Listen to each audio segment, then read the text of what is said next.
And welcome back. It's been a while. It's been a week. A week. Yeah, I'm the chump who didn't get my drink opened. I did this time. You tried. I tried. And I'm proud of you. I'm doing cans this episode, so let's hope for the best. I hope you can't see straight by the end. I don't know. That's my personal wish. Absolutely. So, welcome back to the Drunk Nerd Podcast. I am the channel holder, Ryan. They're all drinking. Amazing. Hi. Go ahead, man. Introducing the new fellow that we talked about almost all episode last time. Yep. I'm Graham. I'm not that interesting, I promise. Oh, that's not true. Oh, just wait until the drinks hit. Hi, everybody. I'm Brad, co-host. I'm Grace. Also That's co-host. Also co-host. Oh, We're all co-hosting. Are we We're coherent? co-hosting. Not for long. So, Brad, you came up with this week's topic. Yes, I did. Today's topic, just to kind of help the structure go a little bit better, because it went kind of all over the place. Our topic for this time is movies. So the first kind of question I feel like each of us should answer and kind of build on that is, what is your earliest movie memory? Now, what I mean by that is like, what was the first movie that you saw in theaters, or what's the movie that you remember like impacting you the most, or the one that you just in general like the first like major movie experience. Anybody want to start that off?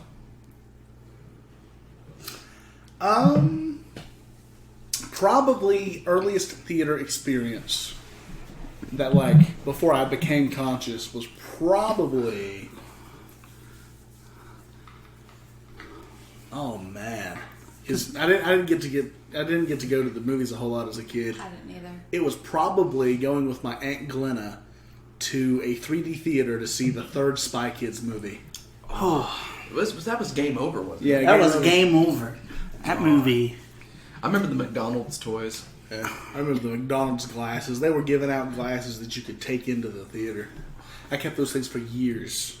Spy Kids is such a good movie too. The first two. The first two. I'm sorry, Elijah Wood. I love you, but I am the guy. You mean the guy. Immediately gets killed. yeah, but Oh, that's spoilers. Sorry, spoiler alert. if anything is over, it's 15 years I was old. going to say, it's Spy Kids 3. I mean, No one cares. Look, there are still people out There's there. one motherfucker out there that's like, oh, I can't believe they spoiled Spy Kids 3. That was next.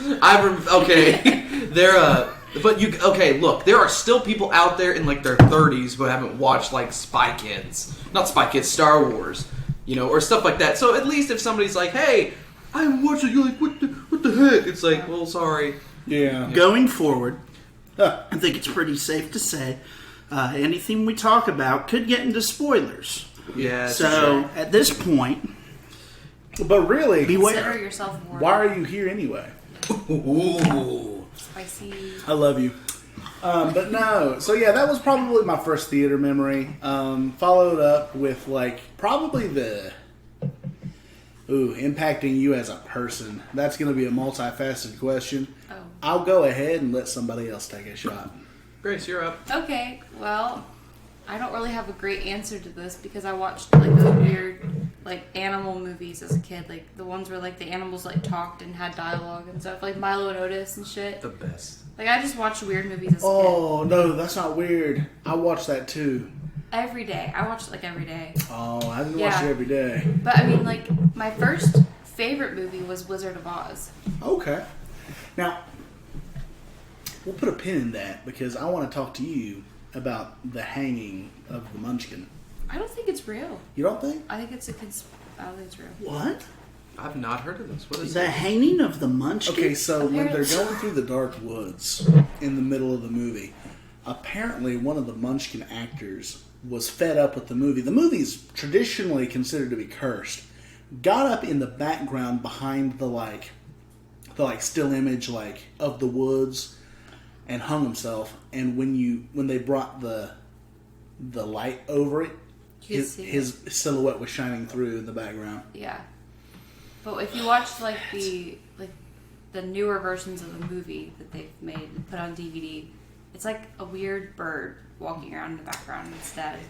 Yeah, but Pulled up a picture. It for the people who don't know, it's very, very blurred. It kind of looks like if the Grinch had like a fishing net and he was wearing a cloak and he was hunched over. That's kind of like what it looks like to me. It's very different, but it's very hard to make out. yeah, it is. It is. But this was super early. When was it? 50s, 60s, 40s? Way before. I think 30s. 30s? Yeah, it was made in the 30s. It was one of the first movies to really have, like, color, to be in color. I mean, it's a classic. I've never even heard about this. That's a bummer. Oh, yeah. It's crazy. And apparently, like, all the Munchkins were, like, really mean. Yeah, I mean, it was the 30s. They, let's be honest, probably wasn't the coolest time to be an actor and Of such stature. of such stature. It was probably hell. Yeah. Well, yeah. Wizard of Oz, Milo and Otis. Yes. Yep. Anything else? Yeah. Only thing super exciting. I don't really remember the first time I saw a movie in the theater. It's hard. Well, Yeah. what about the movies that impacted you? Like, in a way, like a big awakening. I think I know a couple. I feel like that's a separate question. We're talking about our earliest. Right, yeah, maybe something for, like, Yeah. the next What- episode. Okay, that's fine. What about yours? Yeah. You didn't talk And about yours. y'all. The earliest movie memory for me that I like clearly remember watching, it was one that went like straight. Well, it was like straight from filming to VHS. Oh, okay. It was with the Jim Henson Company, and it was like a musical thing. It was Billy Bunny's. I think it was Hop Along, Sing Along, or something along those lines. But I just remember watching it and being like fascinated with it because I love puppetry. I love the Jim Henson Company. I love the Muppets. And I just remember like sitting there and like watching because it was cool because it started him off on like a journey, and it like started him off at his house, and like he lived in like this little swamp area, and it showed all the places he would go, and like he would learn all these different songs from all these different people, and it was just interesting. It was like it was just you get to see this great journey at the end. He gets to with his family, and he has all these friends, and like singing all songs. It was really Cute. cool. Yeah, it's wholesome. Yeah. Anything else? I can't really think of anything else. Like early movie memories, like going to the theater is so blurred. It's fuzzy. Yeah, it's very fuzzy. I have very vivid like memories of like when I was a kid, like the first few movies that I saw. Now, if we want to talk like precognizance, technically the first movie my parents ever took me to was the Brady Bunch sequel. Back like 4 months after I was born, but really the first movie I remember seeing in theaters. I went with my mom and her friend Tammy, and she was referred to as Movie Tammy because That's the only time you saw her? when I saw her, we went to go see a movie, so she was Movie Tammy, and I was like 3, so Well, that's cute. Movie Tammy it was. We went to go see Tarzan. Disney's Tarzan in theaters, and I just remember vividly the scene with the leopard making me very upset. But that from that point on, all I would watch was Tarzan on VHS with Toy Story and just merriment. That's fantastic. And that's what really got me in to film Cinema. cinema. Yes. I definitely have to agree. Toy Story like blew my little mind. I didn't understand how they did it. It was just like back in the day, you didn't know how to describe it. You hadn't seen shit like that before. Like, yeah, like I mean, especially as a kid, being that young of age, like 3 or 4, it's just like that doesn't look like anything you've ever seen before. Because back in the day, even video games didn't look like that. No, not even close. CGI was very, very like young. Especially for a kid, you're just looking at it like, But really, What? if you go back and look at the first Toy Story, it holds up. it looks so good. It always will, I think. But that kind of goes back to what we talked about last week. Do you look upon things you saw as a child unbiased? I mean, I'm heavily yes on that. Like, I'll watch something that's be like, this is so... It was like, if I would have watched it now without watching as a child, I'd be like, man, this is so stupid. But other than that, I'm like, oh, sweet, this is awesome. Now, have y'all ever went back and watched the original trailer for the first Star Wars? no. Like 1977, it was supposed to come out, in 1976. I would not have watched the original Star Wars if that's all the trailer I got. Listen, if I went back and lived in like the 70s, I wouldn't watch movies. We didn't know how to cut a trailer until like the 90s or God, even the 2000s. Barely even that. I've never. There's only been like a few trailers that I've watched and been like, yeah, I'm gonna go see that. I Not agree. just talk that I want to see it, but who knows what the hell it's gonna be about. Yeah. The 90s, though. Do you remember 90s trailers? I mean, you've got the 70s, you've got the 80s. It's like still shots and zoom ins and a couple lines of dialogue. You get to the 90s, they just slap you full of like that really weird hip hop, like loud. And then they'll quiet it down so that they can play the audio. Like, there was no difference.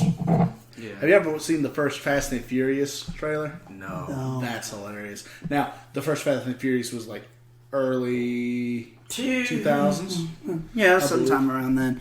but it felt like a 90s movie. Going back to like the whole like viewing things you enjoyed as when you were younger, unbiased now,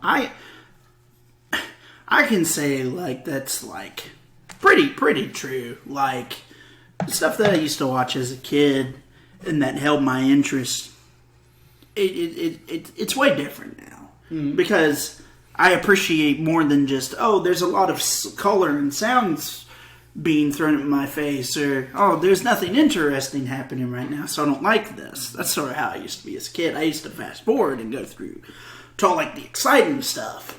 Right, yeah. I remember as a kid, my Uncle Timmy gave me a box set of the original Star Wars trilogy.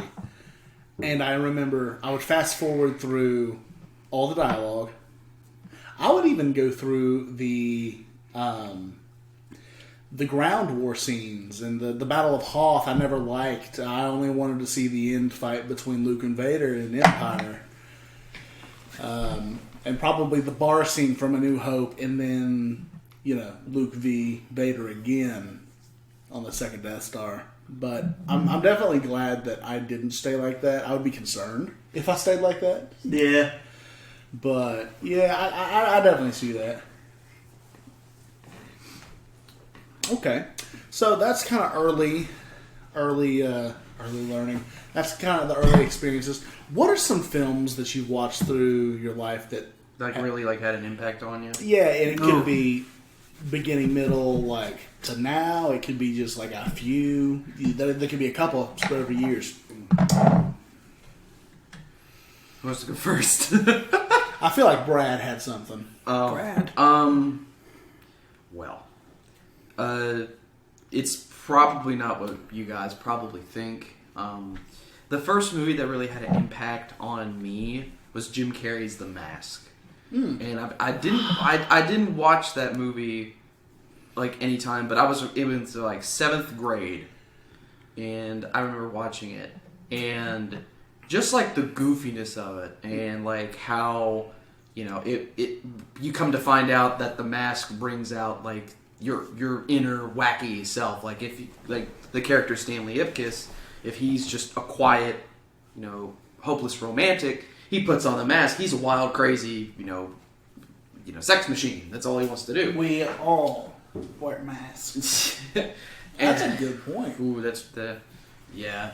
But it kind of, I was very much struggling to find my identity back then. Like I was really quiet. I didn't really try to stand out. I was kind of starting to get into the get conditioned to be like, just, don't do this because it's considered weird, and you won't get any friends if it's considered weird, because if you do this because you'll be weird. But that movie kind of showed me it's like that's that's who I am. That's what I want to be. There's no point, like you said, everybody wears masks. And point wearing that mask and making me be this dull person. It made me realize, like, hey, like I can be this way, and it's cool because it's in this movie and it's so funny, and that's one of the biggest things. It kind of helped me like break out of my shell in a sense. Yeah. I can't really think of any other movies like that off the top of my head that have had like a big impact on me. Well, except for one like Dead Poets Society, just because it's the epitome of sad. Well, yeah, that. But also, it's like do what you want to do, and don't let anybody tell you no. Carpe diem, seize the day. It just you. There's so many people in your life that's going to tell you to do a certain thing, and if you just continue to do that, you're not going to be the person that you want to be, and that's never fun. Exactly. And also kind of like breaking out, getting out of your shell. That's kind of what I got from it. So it's kind of Mask and Dead Poet Society. Two completely different movies, but they kind of gave me the same message. Right. Well, they kind of share the same DNA too. They really promote that. Be true to yourself. Mm-hmm.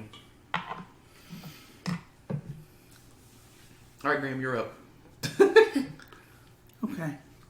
I like to think that the first real movie that sort of shaped who I am, made me think about myself and how I want to act and conduct and operate, was really this movie called Office Space. It's a comedy. I watched it when I was like 12, 13 years old, about to go into high school. And I watched this movie about this guy who just was miserable. And not in a miserable that I understood, because, I hadn't worked yet. I had never been to high school. But, like, I just saw this guy that wasn't happy. Like, obviously. And then he just decided, basically, to stop caring. And he's happy. And he stops taking everything so damn seriously, and he realizes, like, it don't have to be like that. You can just chill out. Yeah.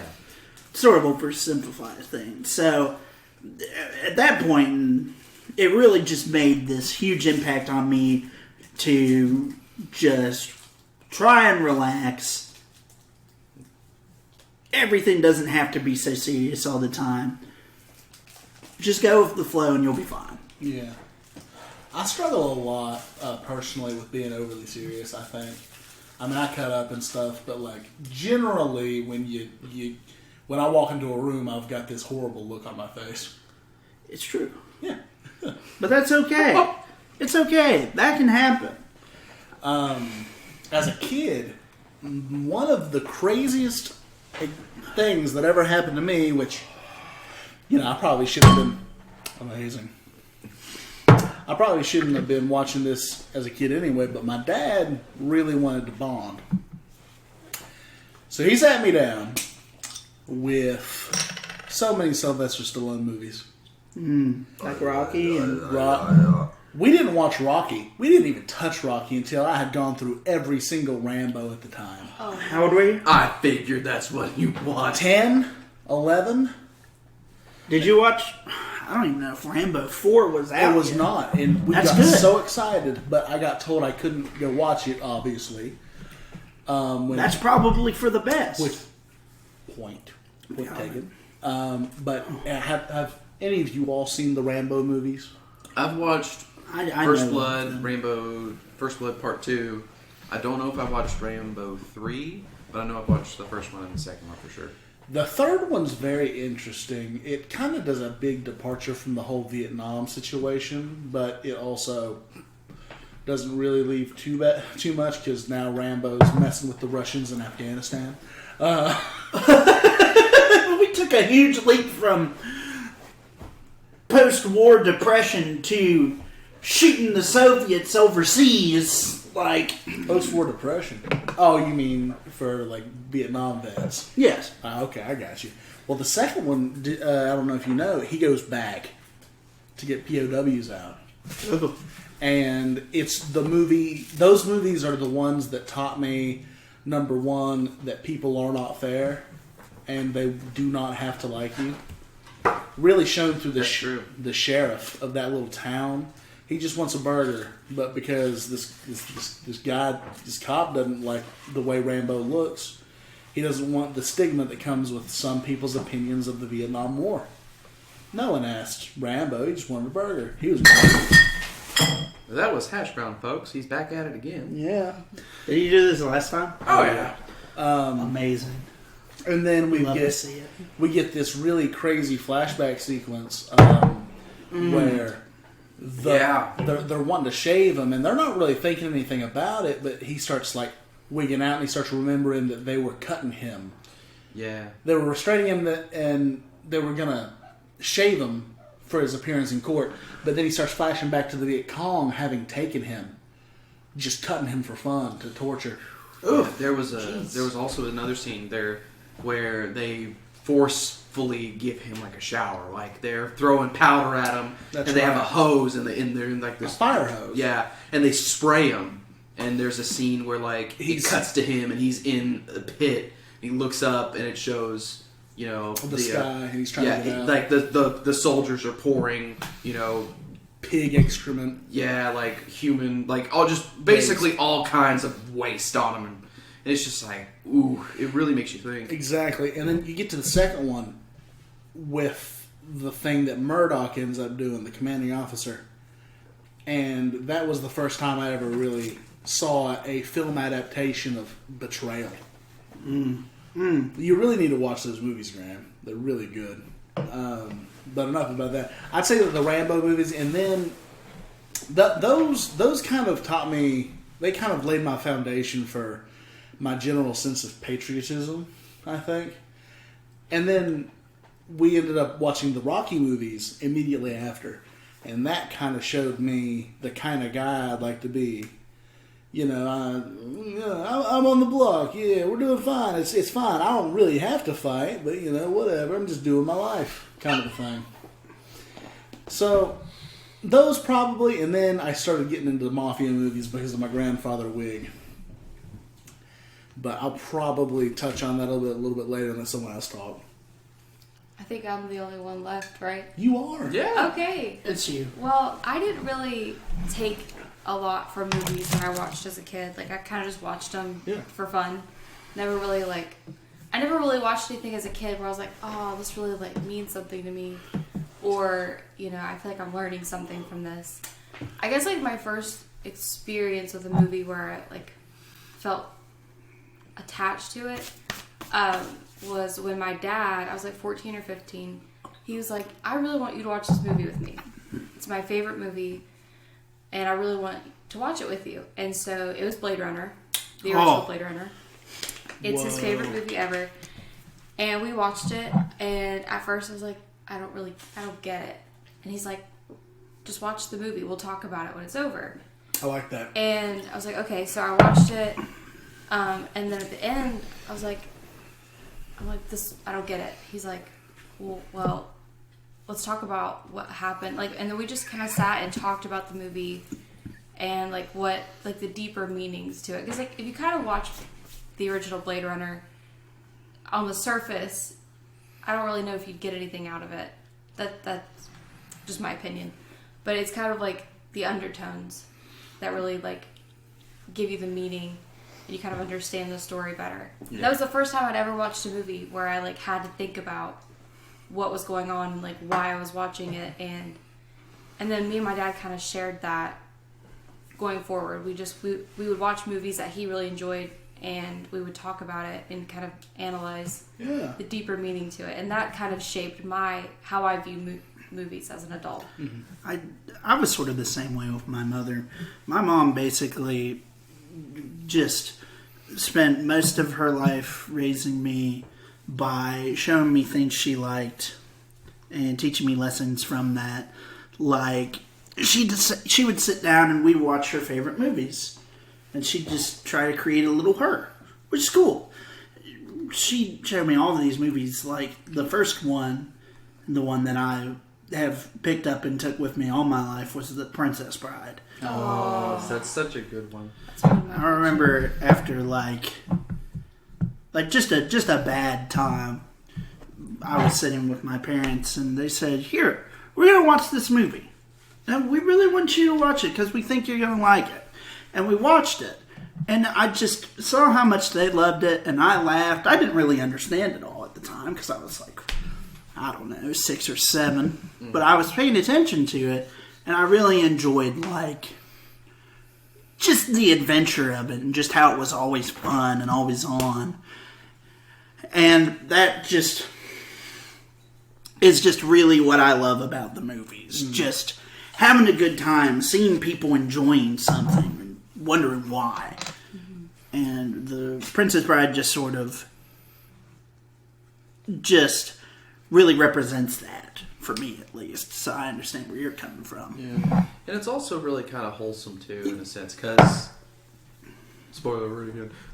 In the beginning, you know, it's the kid's sick from home. Mom's got to go to work. Calls in the granddad, and he's like, "Well, look, this is I'm going to read you a story." He's like, "I don't want to listen to the story. Like, why would I listen to a story?" He's like, "No, listen. Like, it's got action, it's got romance, it's got deceit, murder, and all this stuff." And like, as the story slowly goes on, you kind of understand. It's like this is definitely like a family thing. It's like, kind of like, this is a great story, but also, you know, try to give that with your kids. Like, try to do, like, read them a story, get involved and all that stuff. It's really interesting too. But can I do like a little side question real quick? What is your favorite part of The Princess Bride? All the people. Oh my gosh, here. this is so easy. It's the sword fight between Inigo and what's his Wesley. That's my favorite part of the whole movie. Pirate Roberts, alter ego. I have a confession to make. What is that, my friend? I am not left-handed. There's something I need to tell you. What is that? I'm not left-handed either. Oh, I love it. It's my favorite part. That's good. Oh, now, I really felt, like, looking back at the documentaries and things, Andre the Giant was in horrible pain that entire movie. He was in horrible pain for most of the later half of his life. So you don't see him do a whole lot of action in the movie, but what he does is fantastic because they give him sort of like the whimsical, like, great... Sorry, Azula the cat. Oh, we have Hash Brown and Azula for people who are just tuning in. She just ate an entire string.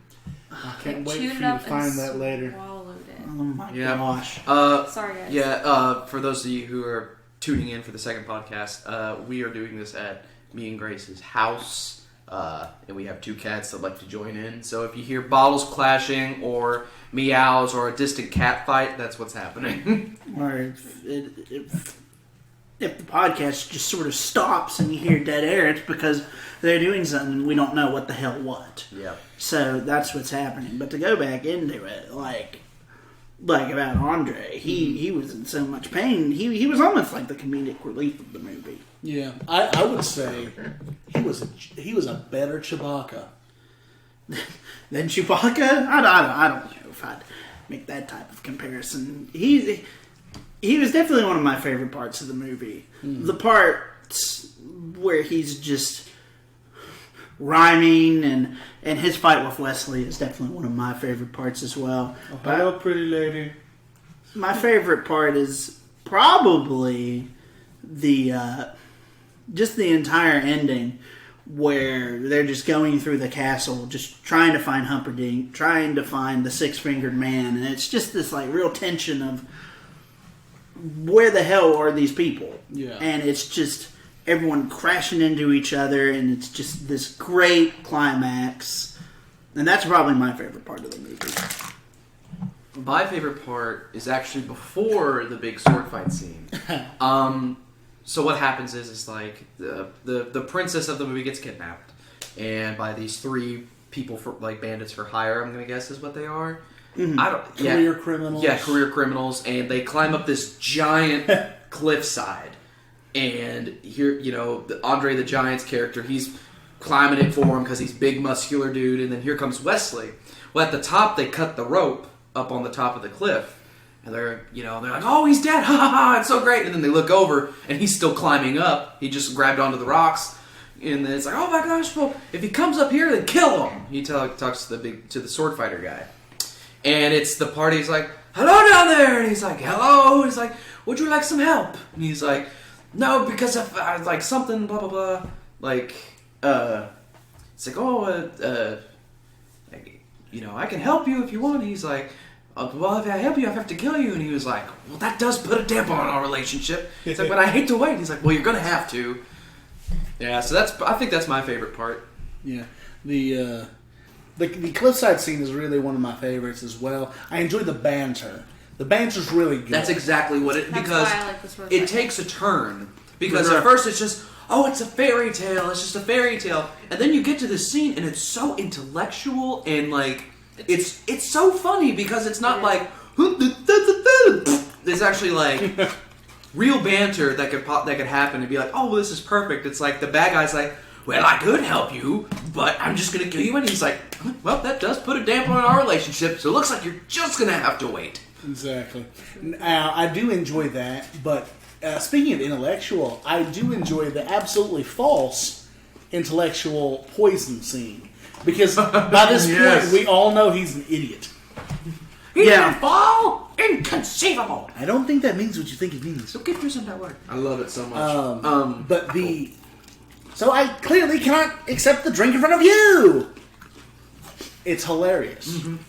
But it never takes itself non-seriously. There were poison in both of them. Yeah. What do they call it? Nidocaine?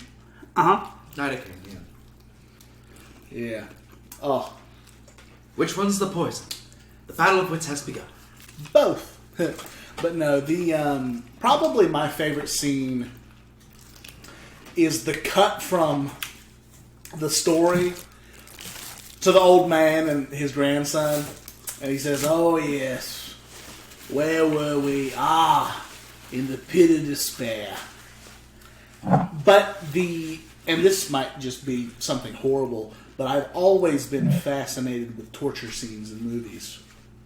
Especially in The Princess Bride, I always wondered, how does that work with water? What does the water do? It's so interesting just to see. Because it's just like, this terrible thing is being done to this person that you followed this whole movie and you want to see him succeed. But you don't know, Really, what you don't it know is? why. But that freaking torture device is the craziest, coolest thing you've ever seen. Because you don't know how the hell it works. But you know all it is. It's a water mill. That's it. It's a water mill. I think it has something to do with pressure. Oh, yeah. It has something to do with the pressure. The water is moving. It makes no sense. It's scientifically implausible. But, I mean, it's a fantasy movie, so that's fine. I don't know. That's what would make the most sense to me. Yeah. Now, so we've done Wizard of Oz and Milo and Otis. We've done, what was yours, Brad? The Mask of Dead Poets Society. And then we've done yours, and then we've done, no, we haven't done yours yet. Have we? Yeah. Yeah, wait, have we? Yeah, Yes, it because was, it was Princess Bride. We're Princess talking about Bride. right Yeah, so I don't think we've done yours yet. No, I was Rambo and Rocky. Oh, yeah. Yeah, okay, so probably, and this is probably going to be the longest segment. This is kind of going to be like a free form, kind of just brainstorm. What makes a good movie? What are your favorite elements? And we can just kind of spitball on this one. Well, dialogue, definitely. Yeah, well, obviously. Yeah, like paying homage back to the Princess Bride. If it has good dialogue and it makes you actually feel for the characters. Yeah. Like if you can understand, like, oh, well, this is their relationship. Oh, well, this makes sense because of that. Oh, well, then we're explaining what's going on. That to me makes a fantastic movie. It's been, I guess the big, like, I don't know if this is true or not, but the big thing for me, like, what movie that doesn't have good dialogue is The Room. That's the first one I could think of. Now, we could definitely say that. But what constitutes a good movie? Like, what do we mean by a good movie? A good movie that is objectively good or a movie that we love? Like, what are the parameters here? So Because I could sit down and watch The Room and say, for me, this is a perfect viewing experience. This is an evening that I would match with a beer and have a great time. I think what Ryan meant was like, when you're watching a movie, what makes it a good movie for you, Okay, got it. Yeah. which is exactly your point. Which goes to show Graham is something of what I would consider an eccentric. Okay. That's cool. Thanks. I respect you and everything that you are, and I love that. Isn't that what I said to you the other day? We were talking about something, and you said, I know who you are as a person. And I respect, And I respect that. And I still don't know what that means. that. It means exactly what it means. But, to bounce back off of Brad, you definitely gotta have a good script, good dialogue. What are the people saying and doesn't make sense? Is it captivating? Exactly. Like, you would not... A big thing, I love Star Wars. What's up with the prequel dialogue? What's up with the original trilogy dialogue? Well, George Lucas doesn't know how to write people realistically. I'd say so anyway. I mean, hot take, but Yeah. I don't think the man is very much about the story, not the people in it. Yeah, I think that... I can see that. Especially like the scenes with Padme. Now, don't get me wrong, Padme has some of the best dialogue ever in Star Wars. One of my favorite quotes in all of Star Wars is, "So this is how Liberty dies," to thunderous applause. Chills every time.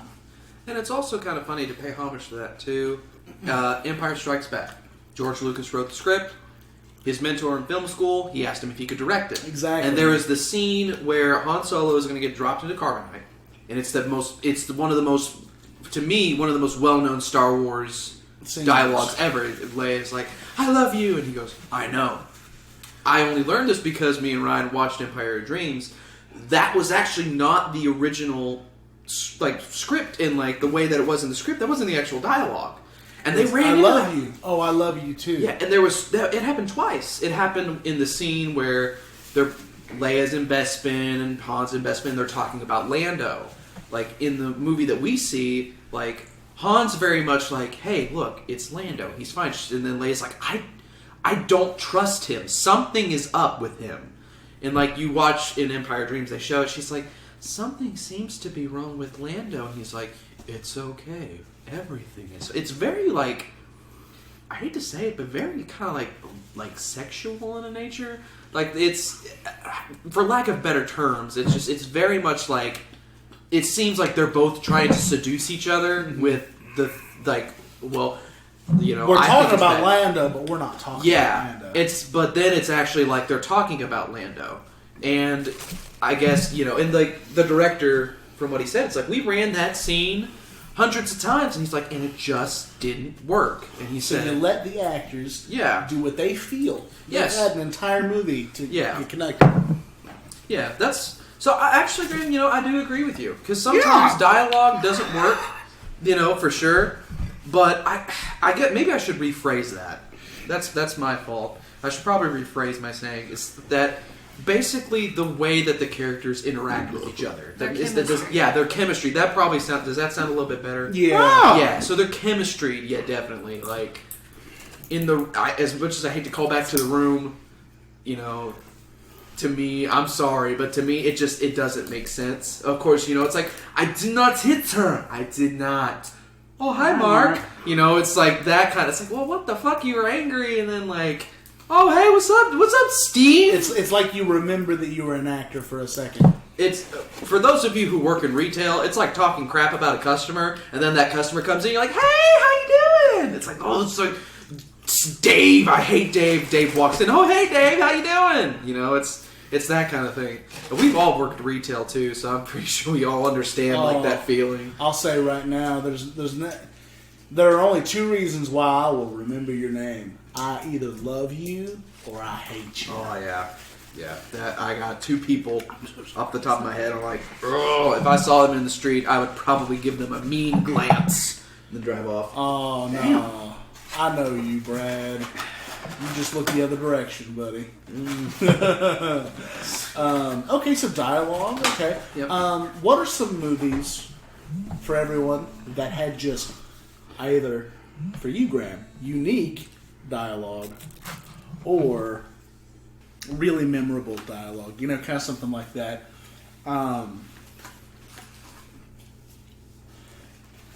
Well, definitely stuff like The Princess Bride, or just anything that has. It's hard to really say what I feel is like the right kind of dialogue with like fucking air quotes, because like I think it really depends on the movie. it really depends on the movie. It's like, is what the people are saying, the way they speak, Is it natural? is it natural to the situation that's happening? It's very just like, if you're writing a political drama, you don't want to write for like an action film. Like there's this movie, there's this guy who's a writer named Aaron Sorkin, who's just phenomenal at just fast-paced, hard-hitting, very, very like mile-a-minute information overload type dialogue. And he did this movie called Molly's Game, which is this like almost like a heist, like gambling movie, and it didn't really work because he's a good writer. He also directed the movie. It just did not fit his style. But then you take him and you put it in sort of like a very condensed situational like scenario. He also wrote this movie called Steve Jobs, about Steve Jobs. No. It's phenomenal because it's just very much like it's written phenomenally because the dialogue matches what's happening. It's believable because it was said, and you can believe someone like Steve Jobs or Steve Wozniak would say it. It's written very well. So it really depends on what you're working with if really the dialogue works. Yeah. Okay. I'd say anyway. Yeah. I'm a big fan of just really. I think that I enjoy dialogue the most in really surreal, almost laid back, but also tense, which is absolutely hypocritical. But let me tell you the scene I'm thinking about when I think of just absolute gold. Okay. The dairy farm at the beginning of Inglourious Bastards. Of course. Oh yeah. Perfect. It's fantastic. It's great. I think that I may be a little bit biased in that because I enjoy the additional layer of multilingual productions like that. Because you're a nerd.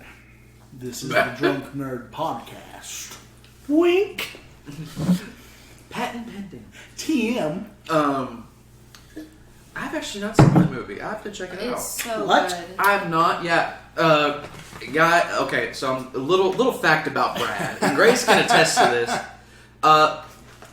Where our retail business is, we come in contact with a lot of media, and one of the big things was DVDs back in the day. So I was in high school. I was a big game collector, like I talked about in the first podcast. But another big thing I used to collect was DVDs. And luckily we got enough deals where I would literally bring home 100 DVDs and like no problem at all. Like literally I would like for an hour and a half I would look through all the shelves, find the DVDs that I had. I got up to about this is really sad. Got up to like 20,000 DVDs. Had all these movies. Well, at the price, you can't. I mean, at the price I was given, no, I couldn't pass I that mean, it up. was like It was literally like 50 cents I think it, at the time. I think it might have actually been 15 Really? cents. Yeah, because it was What? early on, and so I would literally bring home tons of stuff. But here's the problem: it's just like with collecting video games. You can't play them all. You have so many, and you're like, I want to sit down and watch something, and you look at this massive amount, and you're just like, I'm just gonna pick something I know because I don't want to have to commit to this new thing. So yeah, like these guys have like watched more movies than I have. I know for sure. Yeah. So like a lot of these things, like Inglourious Bastards and but like the Nightmare on Elm Streets, Ooh. the Halloweens and stuff like that. I have not watched those. I've watched a handful, and it's like my top handful, and I have not watched those. Now you see, speaking of horror, I'm a chicken. I'm oh babe, did you drop your phone? Let me go get that, and I don't come up for like probably 3 or 4 minutes.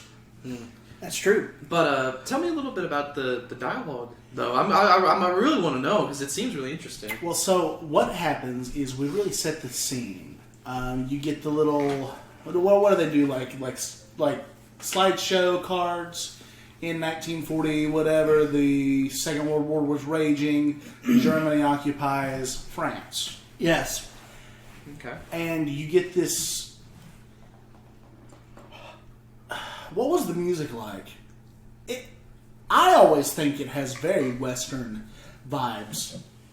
Very grandiose. Tarantino in this time employed, like, use a lot of music like that. For the life of me, I can't remember really how it sounded, but it was just very Bombastic. the very beginning of the movie. It opens almost like a movie you'd seen in like 40s or 50s. It's almost like The Sound of Music, and then Which is good because it's set during the same time period. and then about 10 minutes later, he's shooting a motherfucker. But Well, so what ends up happening is there is this character named Hans Landa. He is a member of the Nazi SS, which is the Gestapo. It's the secret police. Uh-huh. And he is hunting Jews. He is so good, they call him the Jew Hunter. terrible. So he walks in, and he's talking to him, Monsieur Lapetit. Sorry. Yeah, it's been so long. My memory hit again. And he's this really kind of blue-collar looking farmer. He's a farmer. That's all he is. Uh-huh. And he gets his daughters in, and they are being, very hospitable. Now, you gotta also understand these are French people being occupied by the Nazis.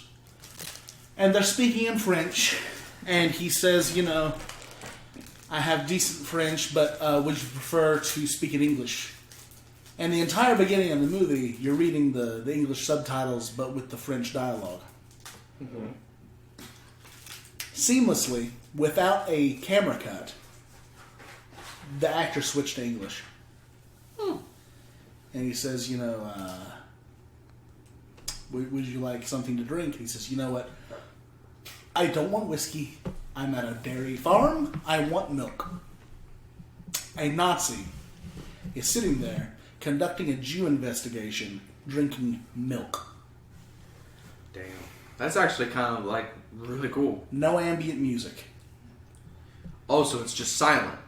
You can hear people shuffling and the paper, the crinkle of the paper, Brad. Ooh. And then they pan underneath the floorboard. Now, I will not tell you, because you know what? After we do this episode, I think we should watch it. It's a fantastic movie. It's my I'm favorite. down. I'm completely down with that. Because you will cry. It's so good. It's I will my cry. favorite- It is. Oh. It Is that your is. favorite Tarantino movie? It is. It's in my top 10 movies. It's just a phenomenal film with so much happening. It's just a great movie to just engross yourself in. Yes. It's insane. Speaking, because we are just It's absolutely obnoxious. hyping up Tarantino, would you consider Tarantino in his own genre? I would. Yeah. Pretty much, yeah. Like what- There's Really enjoyed. Like, would I rank him like high, like as a director, like of a genre, like? Well, that's the thing. I don't say I want to go watch a Western or I don't want to go watch a World War II movie. I say, hey, let's turn on a Tarantino movie specifically. because he's so much of his own craft. He is so Unique. engrossed in his own unique style of filmmaking. It's not just another Western or a war film or anything like that. It's a movie that this person has made, and it's just him. It's so well layered as well. Okay, so do you remember kind of the basic? The Tarantino movies. Oh, excuse me. The Tarantino movies that I remember watching: Yeah, Reservoir Dogs, of course. Pulp Fiction, Yeah, Once Upon a Time in Hollywood, Of course. and Django Unchained. Those are the 4 that I have actually sat down and watched. I've not watched any other ones. I will say that Django Unchained is probably the most unique as far as the formula. There's the Tarantino formula. You get a bunch of disconnected little chapters, right, that eventually tie in together. Yeah. One of my favorite ways that they did that was in Reservoir Dogs, which I believe was his first big film. It was his first movie that he made and released to People. Like the masses. And as in terms of first movies, it's pretty untouchable. That movie is just it's everything. Yeah. Everything. The cast, the writing, the Speaking script. of dialogue, Now, have you ever seen Reservoir Dogs? I haven't. It's a movie about a robbery. You never see the robbery. That's the crazy Yeah. part. And they always talk about it, but you never actually see it You don't know happen. what's You hear happening. hints through. Again, spoilers. Through the course of the movie, you kind of understand what went down, but it's not like modern ones where you see it. And I remember watching a thing about Tarantino. He used to work at a movie rental store, and he used to have the picks. This is top pick of the day. This is Quentin's pick. And he sat there and he was like, there's not a lot of robbery movies going on. And he's like, so I went home, I grabbed a couple, and I watched them. And you always saw the robbery. And he was like, and he sat down and he was like, what happened if you didn't know? Yeah. And you just had, you see him get there, but you don't see what happens, and you just see them going back after that. And I thought that was such an ingenious thing to do. Now, do you know what the way he sets that up is called? Literary, the literary technique. It's really cool. It's the unreliable narrator. Yeah. Yeah, because that's very true, because you just... And it plays in with Tarantino, too, because you never know what's going to happen next, because scenes always jump around, perspective always jumps around. So the main character always changes around, which is really interesting. Mm-hmm. Yeah. Now, something that I like about later Tarantino works is that he actually starts delving into historical fiction. For example, in Once Upon a Time in Hollywood, controversial decision, Sharon Tate doesn't die. But if I was going to watch a movie about something being rewritten, that's probably how I would like it to be done. I mean, nobody wanted Sharon Tate to die, I don't think. Nah. Now, No. who did they get to play Steve McQueen in that movie? Who is Steve McQueen? I don't... He was the guy who was sitting back at the party and he said, he is in love with her, but she's married to him. And he's their best friend. I don't remember. And they do that recast of Steve McQueen in The Greatest Escape, but then they show you Leonardo DiCaprio's character also auditioning for the same role. Which is great, because they look very similar. They did. Let me pull that up real quick. Yeah, for sure. Now, speaking of that, do you enjoy when a movie will almost dub over actual reused footage? Yeah, and if it's done well, here's the thing about ADR. The thing about anything, if you want to do something, you gotta make sure you do it well. Right. I like it when it's done well.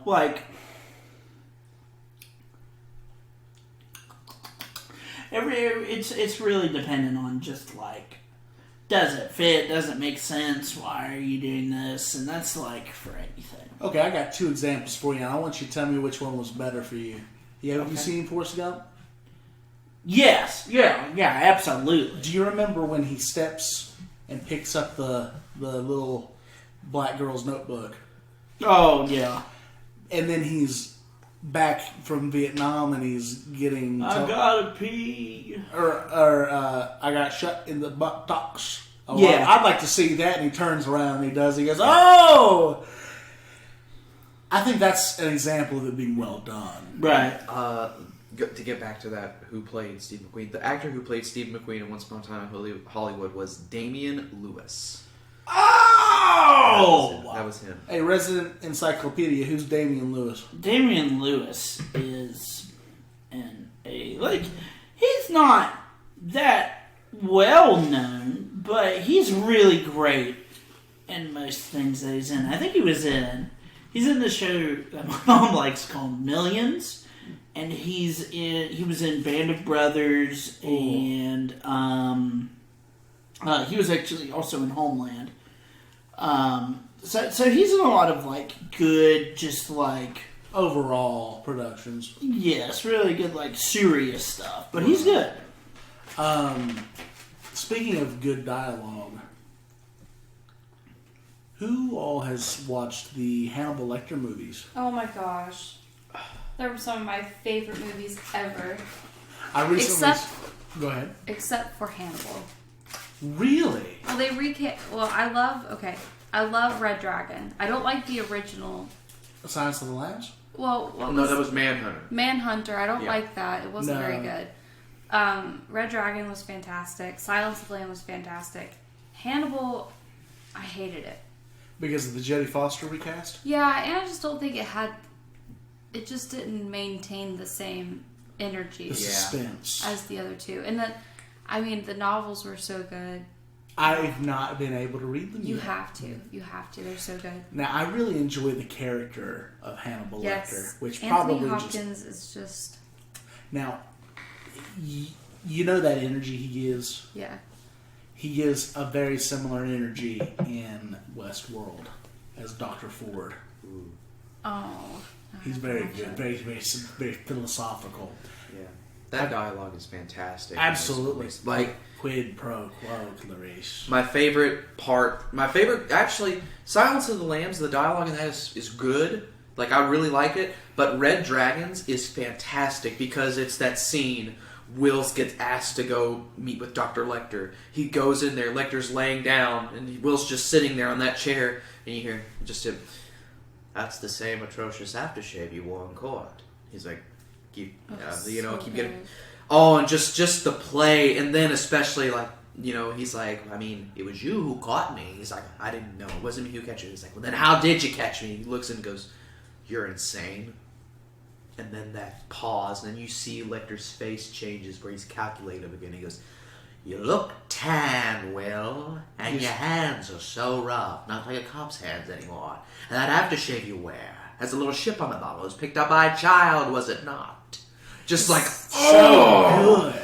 it creeps you out, but you can't help. And that's but, how like, he listen learns to it. that he relocated to Florida. Yeah. Mm-hmm. Florida. It's so good. Now, Graham, have you ever seen these movies? I've seen Silence of the Lambs. I've never really been much for I just really haven't gotten the chance to sit down and watch them. We should. We should definitely. We'll get together sometime soon. We'll go through them and we'll feel terrible about ourselves. That's fair, yeah. Now, what's your opinion on Hannibal Rising? The book? No, the film. I haven't seen it. Really? Have you read the book? I have. Okay, I don't know if there's any big differences. So,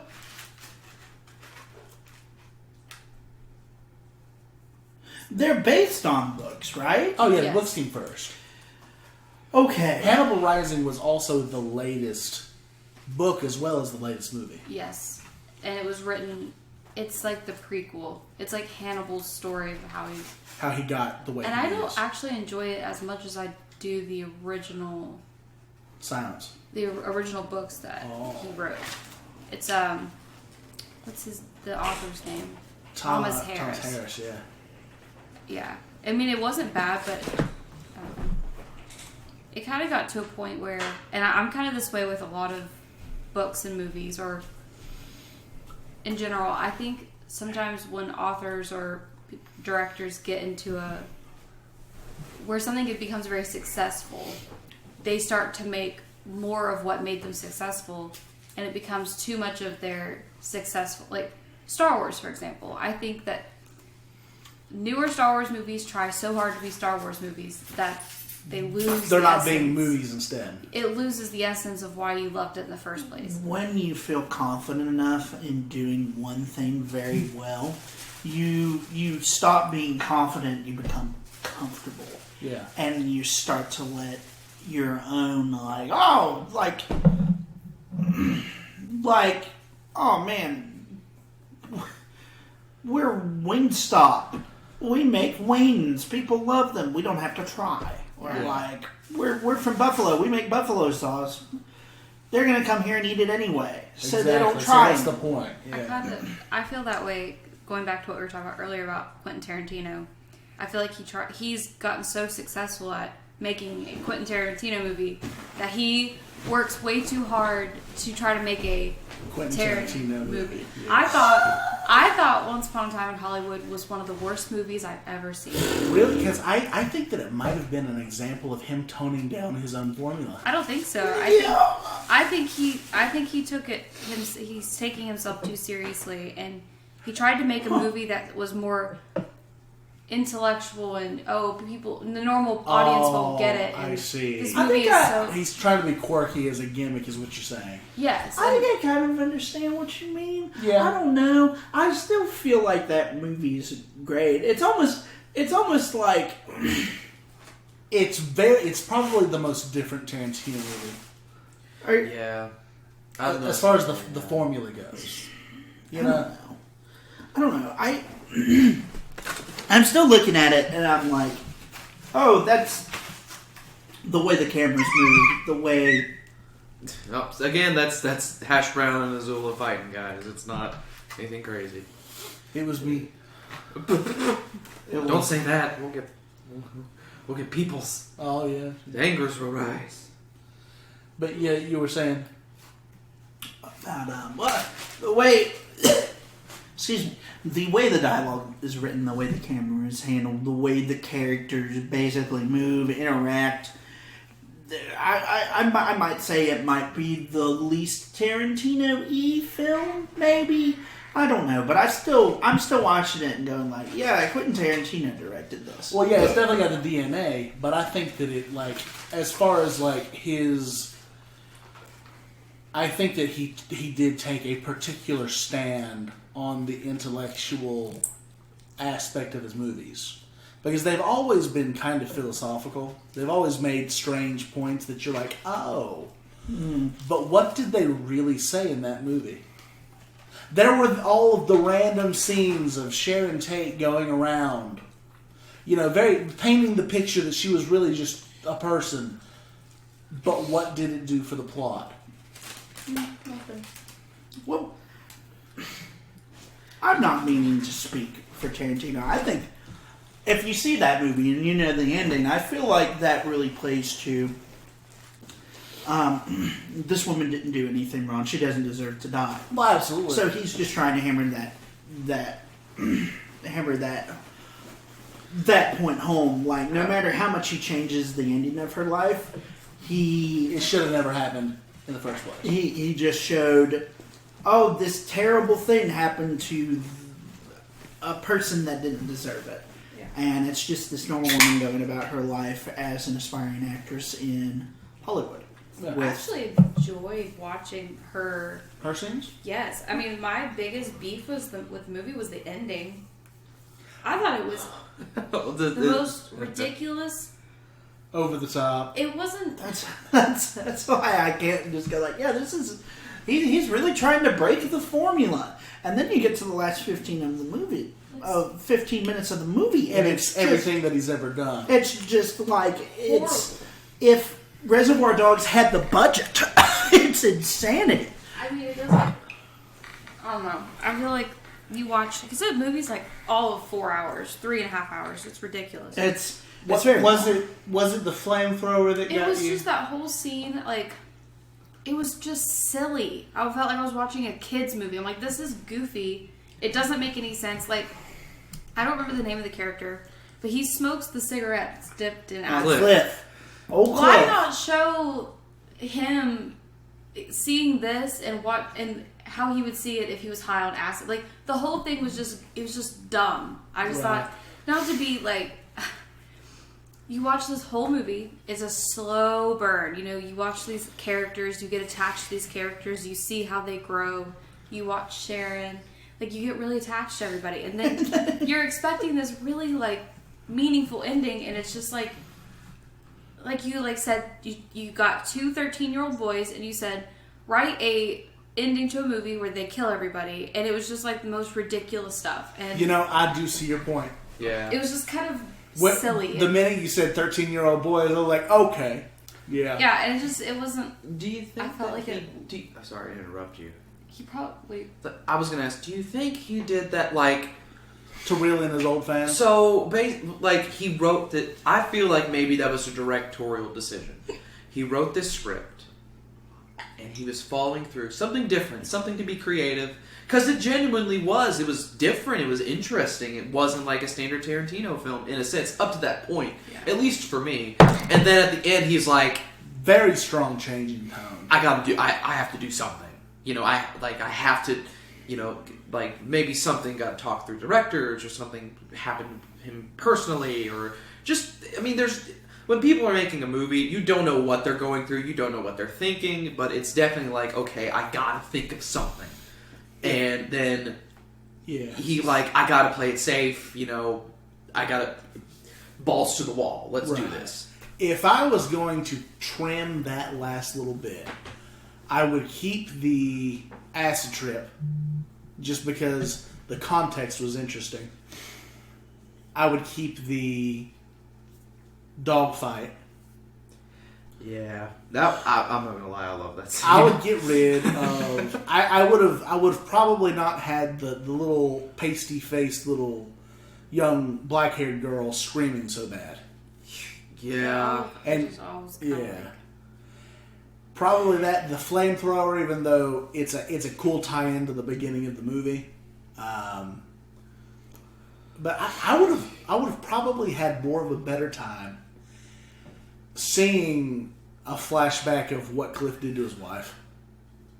Yeah, that would have been Yeah. interesting.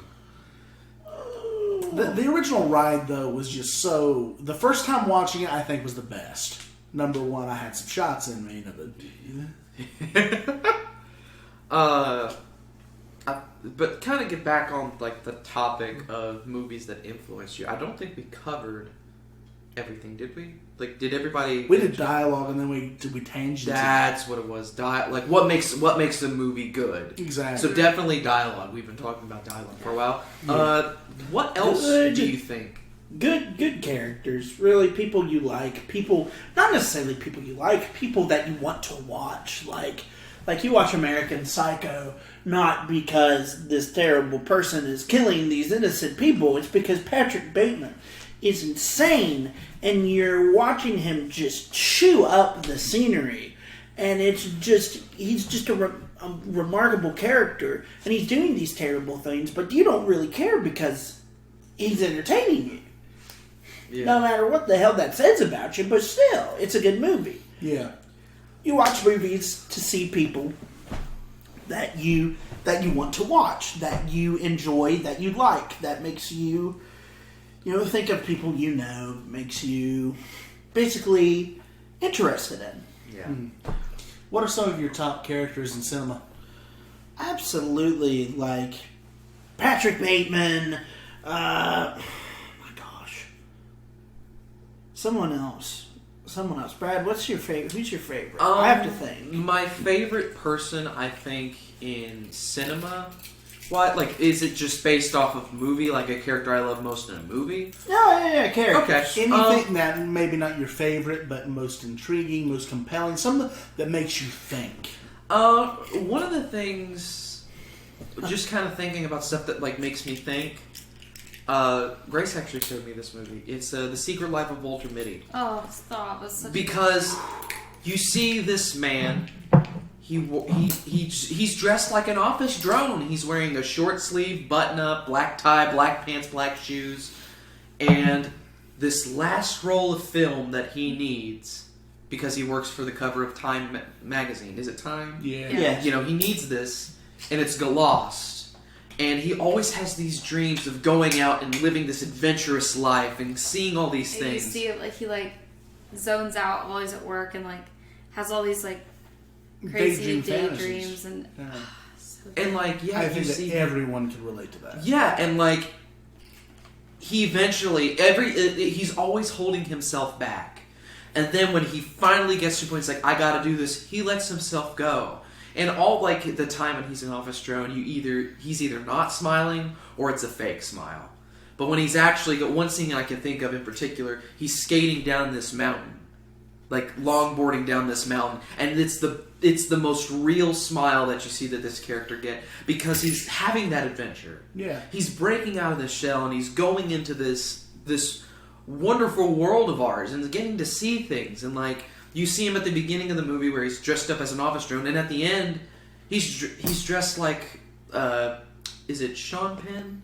It is Sean Penn. Sean Penn's character, who's this like wild and crazy adventurer who just takes photos of life around him, and he he starts kind of dressing like him. He's not office drone. He's tanned. He's wearing a necklace with like a pendant. I don't know if it's significant or not, but he's wearing a sleeve shirt. And he was like, he knows what the meaning of life is. He knows what the meaning of time is, and it's truly fantastic. The more I sit there and think about it, I'm like, this movie is the epitome of, I'm stuck in a dead-end job and I just want to break out. And then finally being able to be like, you know what?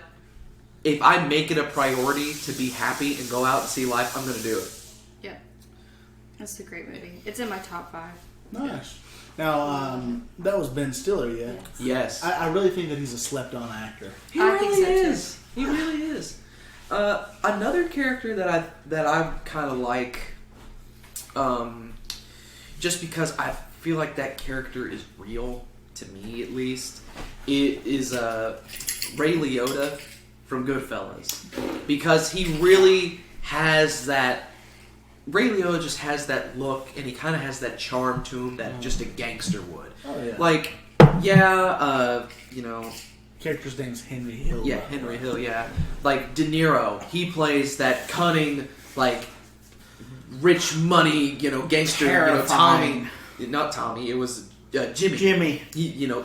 Crazy. The only person I really don't believe in that movie, and I really hate to say it, is Joe Pesci's character. Yeah? It just seems ungenuine, because just at least to me, like, he plays a hothead very well. Yeah. He does. He plays that, Tommy Two Guns, rough, tough, laughing guy. If he gets angry, he's gonna pop you. Yeah. But there's just something about him, about that character. It's just like, but wait, when you look at Home Alone, like Marv. Yeah. Not Marv. Is it Marv? I think Marv Marv's is the tall one. Yeah. What's the Marty. Not Marty. I don't think. Is it Marty? Graham, do you know? But anyway, just like with that character, because he's the thinker. Yeah. He plays more of a better thinker, in my opinion, than You he does think like so? the wild, crazy gun kind of guy. Yeah. But those are two, I think, of my biggest character influences. Grace, what about you? What? Who's like the what was it, the Characters best? that are profound to you. Yeah. In all of cinema. I don't really have like good, like desirable answers. They're That's kind of fine. weird. They're yours. I love this movie called Lost in Translation. What's it It's about? one of my favorite movies. It is probably my favorite movie. And Scarlett Johansson plays the lead, and her name is Charlotte, and is the most...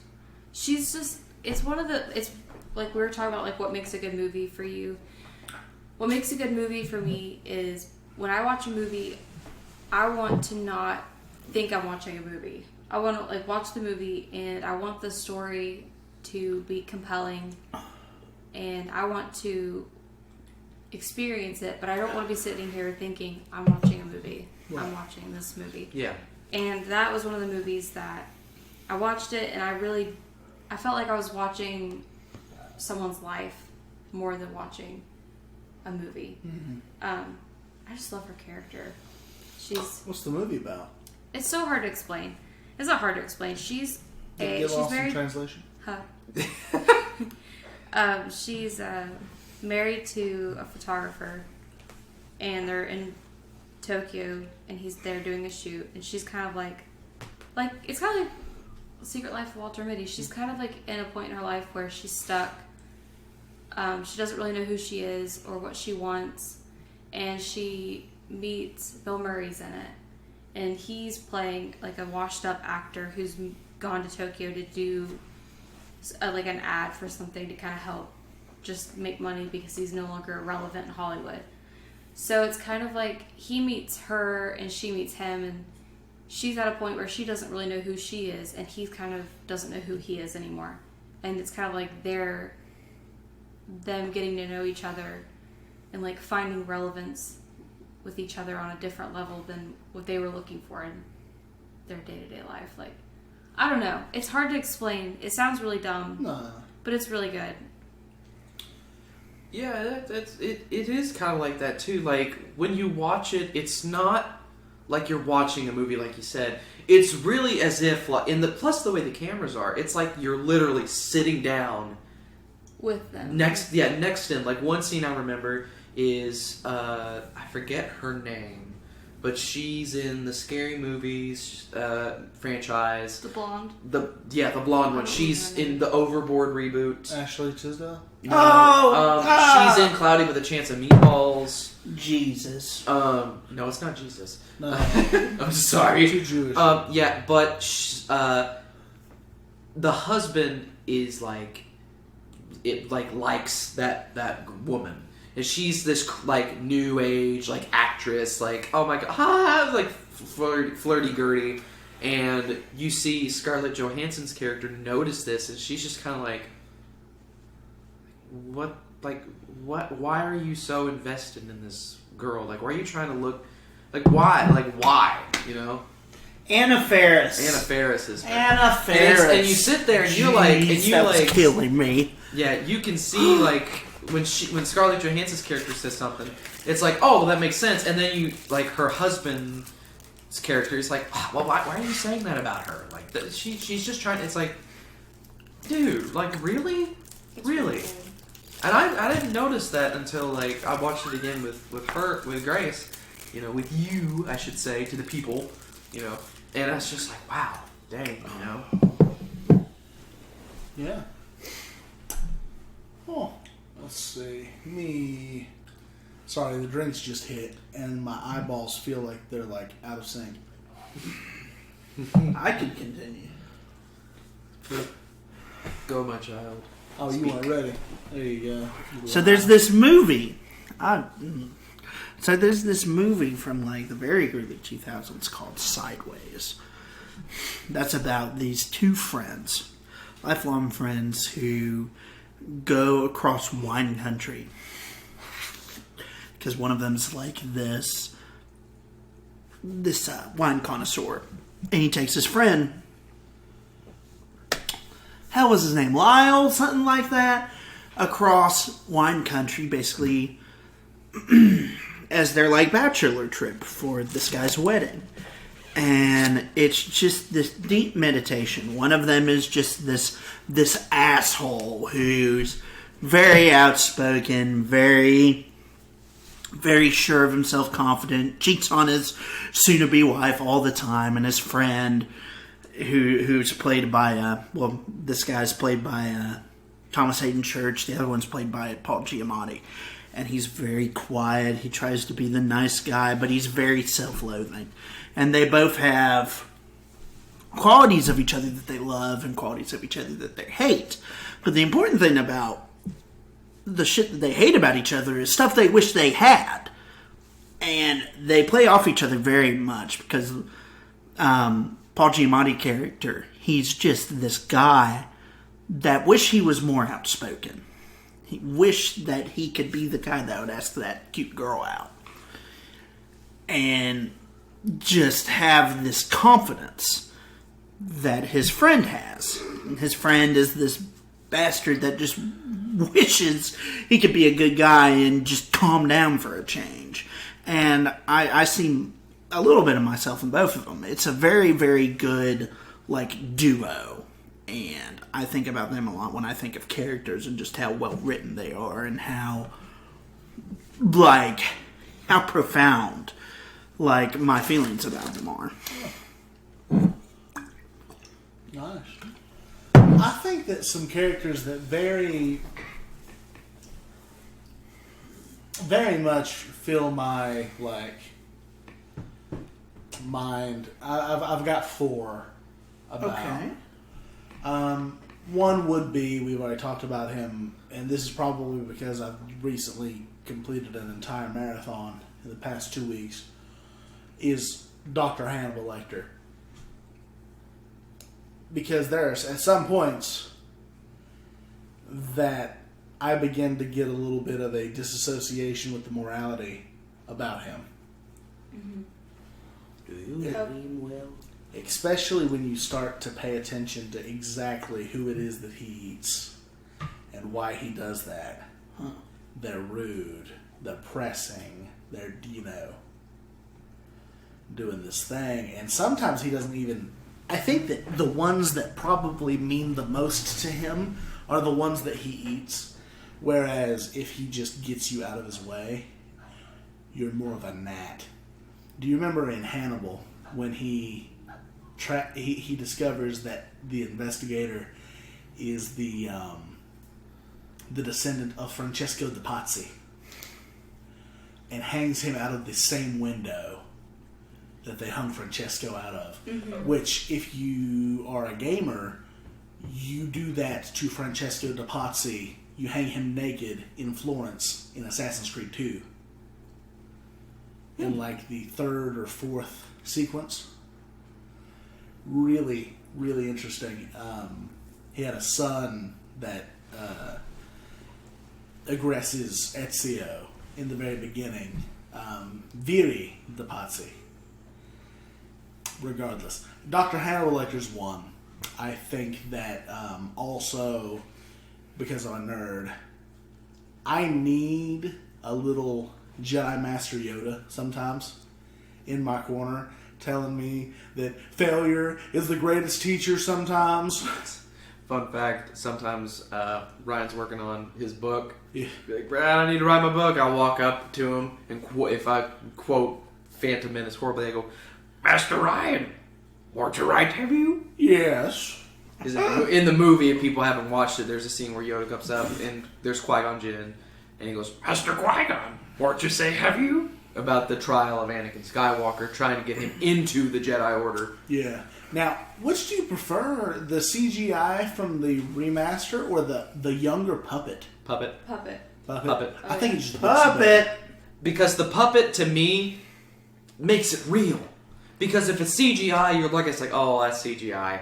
You know, pretty much a lot of the things nowadays, if you look at, you're like, oh, it's CGI. Like me and Grace, we were watching... What was the... I can't believe we just watched them from Drawing a Blank. What was that one? What? The Conjuring movie? Oh, the new one. The Devil Made Me Do That's It. the Devil Made Me Do It. The bad It one. was terrible. Yeah, we... Back to that later. We'll put a pin in it. put a pin in it. Oh, But it's terrifying. underneath, Lorraine's going to check in the crawl space, and there's rats. And she's about ready to uncover a totem, and I looked, I'm like, those rats are CGI. And and it's like, are you kidding me? Even the fucking rats are CGI now? Though, to be fair, Animal handling. as an actor, I do not know how Harrison Ford in The Last Crusade, Indiana Jones, was in a sewer full of rats. Yeah. Because those were real. I love it. Wasn't the body... no, to go off topic. Oh, I'm sorry, go ahead. No, go ahead. Go ahead. Are you sure? Yeah. Okay. Wasn't the body in Poltergeist real? A real body? I don't know. Like I've there was only a seen it pool once. scene. It was like they raised a body up. I heard a rumor that was the case, but I don't. Huh. Horror movies just disturb me. I love horror movies. Basically, another character to talk about. Well, hold on. You go ahead. You continue. I did what, 2? Yeah. Hannibal Lecter, And Yoda. Probably number 3 would be also Henry Hill, just because I think that in another life and with the right blood, I would have absolutely been a career criminal. Just because I've got no faith in the American dream anymore sometimes. The budding author says as he continues to try and do the American dream with novels. Sirius Black. Oh. the best Rip. character. Spoilers. Rip, though. Look, it's so much worse in the book. It is. It's so much worse. I'm getting there. I'm in the second one. That if you can make it through the first 2 Harry Potter books, you can read the rest of them. It's almost like the movies. Yes, the first 2 books, they're not bad, but they're also just not my favorite. Both movies. Those movies are so great. I think that they had the most accurate depiction of Hogwarts and the faculty. Though I think that in order to do a story like Harry Potter justice, you do have to have a certain amount of effects. Yeah, I just... Also, the fact that Voldemort is the Red Dragon Yep. horrifies me. Also, King Ramses as well. From Prince of Egypt, just to keep things current in today's world, because the Plagues song of that movie is like super popular right now. oh yes, You who I call brother. don't get me started on musicals, man. No, Ooh. that's another section to talk about. Ooh. Ooh. I was a big fan of we should have a villain section because I think that's really nice. What do you all think about the character? Like, oh yeah, cool, he's funny when he's drunk or whatever. But if you really break down the character of Jack Sparrow, Oh, yeah. I think it's so interesting. Well, at least in the first 3 movies, there's just this incredibly inept pirate who's gotten by so long and so far just by sheer dumb luck and drunken Do you think plus it's really, charisma. like dumb luck though? Because I remember that scene in the third one where he shoots the cannon, flings up with the rope, and then he's on the pearl. He says, "And all of that without a drop of rum." I still think thinking about it plausibly, like I often want to do. I just think it's fucking lucky. Yeah. Lucky that's just no person could do everything that singular man has done without just on pure skill. It's insane. As drunk as he is most of the time, it's implausible. I would give him. He is a very skilled swordsman. That's true. Very the fencing, the choreography in those movies. That's another thing. We've got dialogue. We've got interesting characters.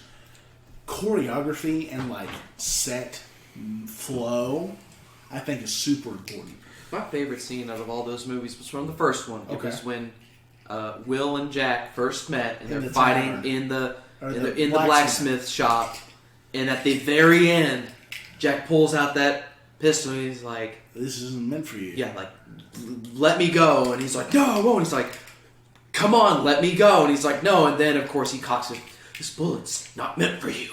And that part was it's just that, like I said, dialogue between the characters. It's so real because Jack genuinely is having fun with Will, and he's training him in a sense, but he's still like, "I gotta go. I'm gonna die." And he's like, and he doesn't. You can.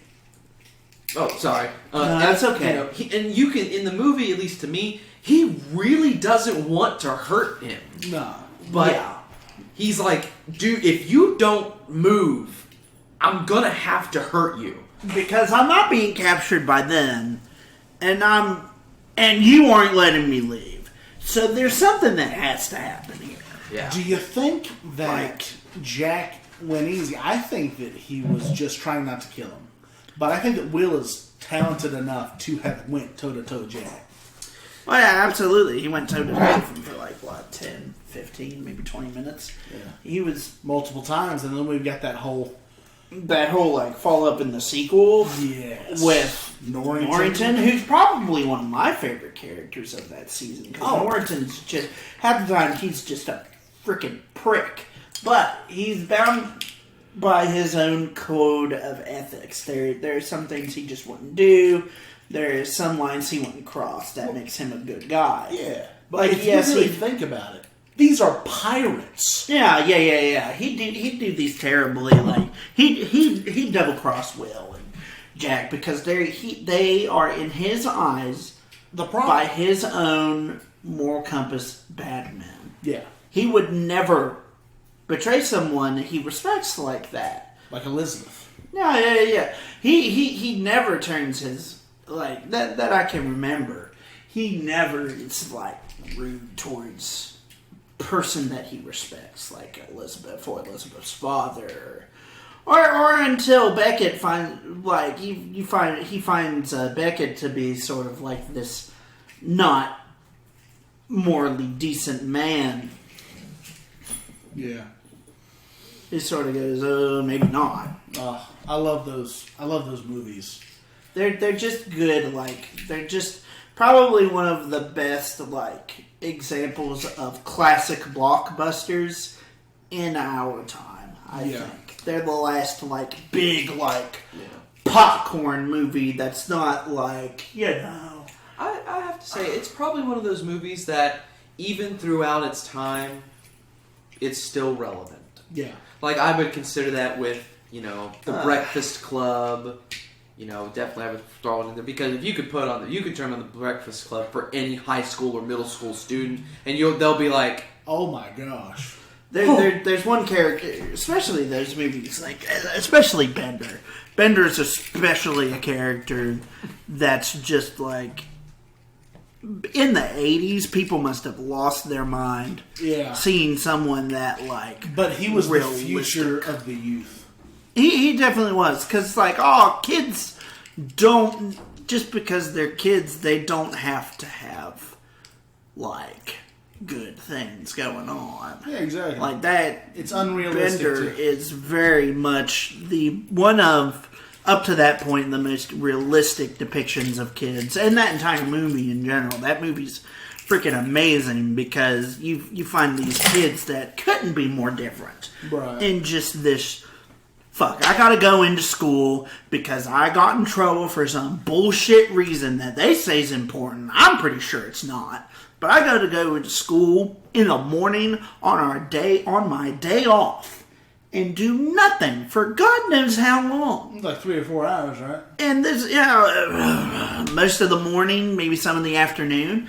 And these kids find this sort of camaraderie, and this shit sucks. We're in it together. There's no reason to be an asshole. Yeah. And then they end up closer by the end of the movie. Not necessarily people who would actively try and be a part of each other's lives, but They'll never forget. they'll never forget that day. That's a day that those kids... What do you think about the deleted scene? Now, Bender's the one with the gloves and the jacket. Yes. Was it The punk. Was it a deleted scene when he was not- up the skirt of the ginger girl? no, that was actually in the movie. That was That was in the that movie. was in the movie. That He movie. broke out because and he was under the table. Yeah, in that what happened before that scene was the principal caught him because he basically they went to go get his weed from his locker and they were trying to get back to the library, but the principal was getting close to them. No matter where they turned, the principal was getting there, and he basically looked at the rest of the group and he's like, "You guys go. I'm gonna take the fall for this. You guys just go." And so he goes to the gym. And he starts messing around. Principal ends up and locks him inside of a closet. He's him and the principal keep going back and forth. the principal even he's like, I want to see how tough you are, because that's the Bender's character. He's the rough, tough guy, you know. And he's like, I want to see how tough you are. Hit me. Really, see it, but take your shot at me, big guy. Who are they going to believe? Some little punk, or are they going to believe a teacher? Take your best shot. Like that kind of thing. And Bender breaks out of that because, you know, he's not comfortable being locked up. The way I see it is like he sees that as his future. Being locked away. Because that's all he knows. And what's the first thing he does when he's in there? He finds a way to escape it. And he breaks through, and because he took the fall for them, you know, even like they like get under the desk before they comes in, and he of course is underneath the pretty girl's side of the dress. She's wearing a skirt, Molly Ringwald, and he sees the inside of her skirt, and he starts moving in close. It's one of those scenes. It's just like, ugh. Yeah, I don't know. I feel like it's a movie that young people should see, but depending on how young. And maybe I'm 16. Maybe I'm just a little old school. I don't think that's necessary. I think one of those movies that everybody needs to see is definitely Ferris Bueller. Oh, so Yes. good. I'm gonna say probably the best time to show that off. 14, 15? I was gonna say maybe even 13. Yeah. You I don't would like say it, Grant? 13. There are definitely better movies than He just that doesn't for want to admit people. that he's Cameron. I mean, I'm definitely... No, I know a Cameron. This man is not a Cameron. What am I then? Who am I? I've been in his room. Let my people go. Nah, Sitting in well- the dark all the time. And Grace, you know who I'm talking about, who's a Cameron. Yeah. I can't drop the name. Of course not. But if I was going to say who you would be, I would probably say you'd probably be Ferris's dad.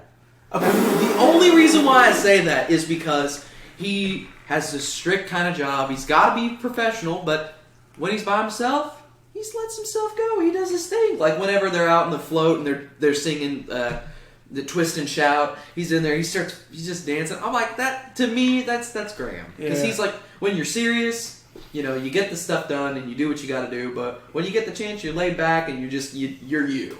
That's You know? me, man. What's that one girl? Don't hate me, Grace. I think that you're Ferris's sister. What is her name? Oh my God! No, I'll tell you who She's Grace like, what the is. fuck do you think? I'll you tell are?" you who Grace is. Grace is Charlie Sheen in that movie, who's Oh, just there yeah. at the jail, just like smoking a cigarette. Like, you got a lot of issues. He just looks at her. That dude may be in jail, but he knew what the fuck he was about. I love that scene. He goes, drugs? And she goes, no, thank you. I know somebody. He's like, no. Are you here on drugs? And she was like, no, I don't. He's like, she tells him what's up. She's like, what are you? He goes, drugs. And that's kind of, that didn't really age well, you know, knowing Charlie Sheen and winning. You know, Yeah. that kind of didn't age That's well. the thing about Charlie Sheen, though. When he was on, man. He is great in most things.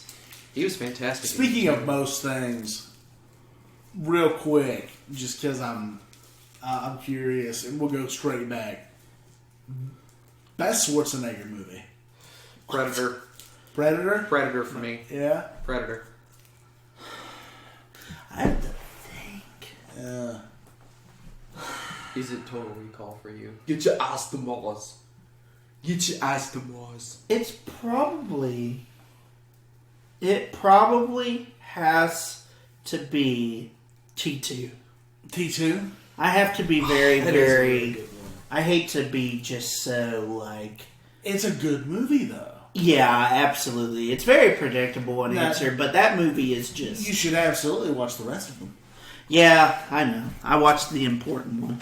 The rest of them, you say. The only Terminator movie I have not watched is Genesis, but I've watched Terminator 1, Skip 2, it. 3, and Salvation. 1, And 2, I 3, will say- Salvation. I liked Salvation, hated 3. Well, what about Dark Fate? Dark Fate, yeah. Which one's that one? The new one.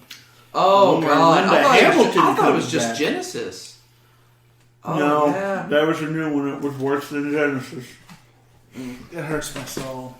The only reason why I say that Predator I think is my favorite was because Arnold Arnold Schwarzenegger. I know the drinks are hitting me, folks. Arnold Schwarzenegger came from a military background, and surprisingly, I didn't know this until I watched a documentary. He was in I think it was the Australian, maybe it was not, some military. That's probably what Austrian. He's like Austin. Good day, mate. Good day, mate. How are you doing? Hey, mate, how you going?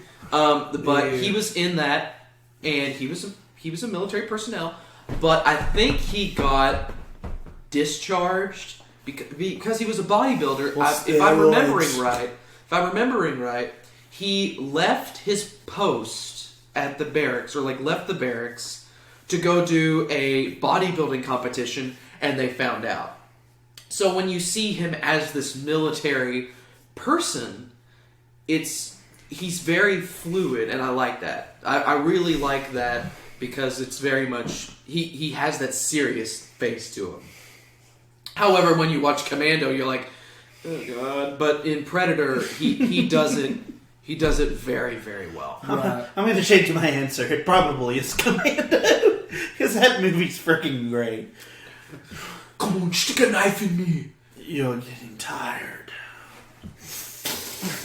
My favorite part of the Commando, though, it's the same guy. Bennett?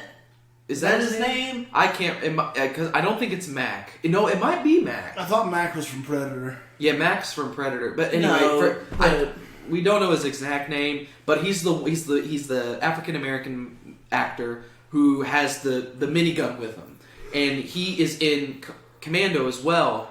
And he pulls a gun on Arnie. He's like, "Fuck you," because they have an argument. And he clicks his gun, and there's no bullets. And Arnie just looks at me and goes, "Fuck you," and then just knocks him out. What's that one where he's flying the jet and he goes, "You're fired," and shoots the missile at it's got like the lady from Halloween in it.